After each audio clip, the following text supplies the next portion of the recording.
মৌলানা ভাসানী যখন আওয়ামী লীগ করা হলো 49 সালে, তখন তো শেখ সাহেব ছিল না, তখন ছিল মৌলানা ভাসানী, হোসেন শহীদ সোহরাওয়ার্দী, আবুল হাশেম, এনারা। তখন শেখ মুজিব ছিল না, শেখ মুজিব ছিল তোর বাপ।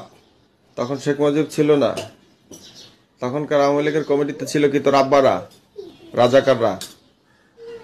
1949 সালে শেখ মুজিবুর রহমান জেলখানায় থাকা অবস্থায় ডেলিগেটেডের ভোটে যুগ্ম সাধারণ সম্পাদক নির্বাচিত হয় প্রতিষ্ঠাকালীন সময়। বুঝতে পারছস বেজাতের বাচ্চা? এবার আসেন, সোহরাওয়ার্দী সাহেব মারা গেলেন কত, 63 সালে। যেই সোহরাওয়ার্দী সাহেব মারা গেলেন, সঙ্গে সঙ্গে শেখ মুজিবুর রহমান পুরা ক্ষমতাটাকে গ্র্যাব করে নিয়ে জেনারেল সেক্রেটারি হয়ে গেলেন আওয়ামী লীগের। তখন একটা নামমাত্র আব্দুর রশিদ তর্কবাগিসকে সেই সময় সব। আমি বুঝলাম না এই শোটা প্রচার হইলো কোন টিভিতে, কোন কাশেম টিভিতে, আর কোন ব্যাকল উপস্থাপনা করলো ওই শালাকে? আমার তো ওইটার এখন জোতায় গুলাগায় পিটানো উচিত।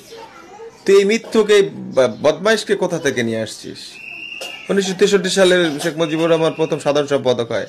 1953 সালে শেখ মুজিবুর রহমান সাধারণ সম্পাদক হয় 1953 সালে, এবং 53 সাল থেকে টানা 1966 সাল পর্যন্ত সাধারণ সম্পাদক পদই ছিলেন। তাহলে 63 পরে কি হলো? 63 পর দেখেন 62 সালে ফারাক্কাবাদ হলো, ফারাক্কাবাদের কাজ শুরু হলো।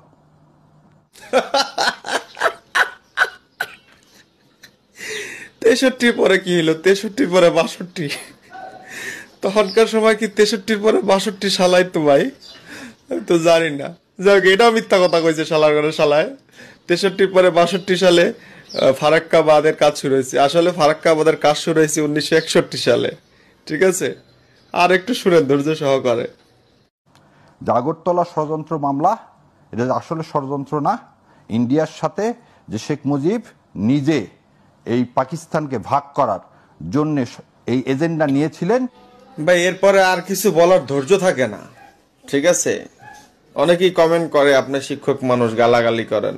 ভাই এই ধরনের ভাই ইতিহাস শোনার পরে বলেন, এটার জবাব দিতে গিয়া মনের স্বাদ যদি মিটাইতে চাই, মনের অন্তরে যদি কলজা যদি ঠান্ডা করতে চাই, তাহলে গালাগালি শব্দ চয়ন ছাড়া কোনো গতি আছে কোন?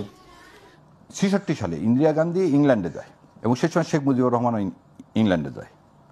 যাওয়ার পরে ওখানে তারা ডক্টর তারাপদ বসুর বাসায় মিলিত হয়, এবং শেখ সাহেব কথা দেয় ইন্দিরা গান্ধীকে, যে কোনোভাবে হোক এই পাকিস্তানকে ভেঙে দেওয়া হবে, কিন্তু এক শর্তে, আমাকে প্রধানমন্ত্রী করতে হবে, আমাকে প্রধানমন্ত্রী করতে হবে।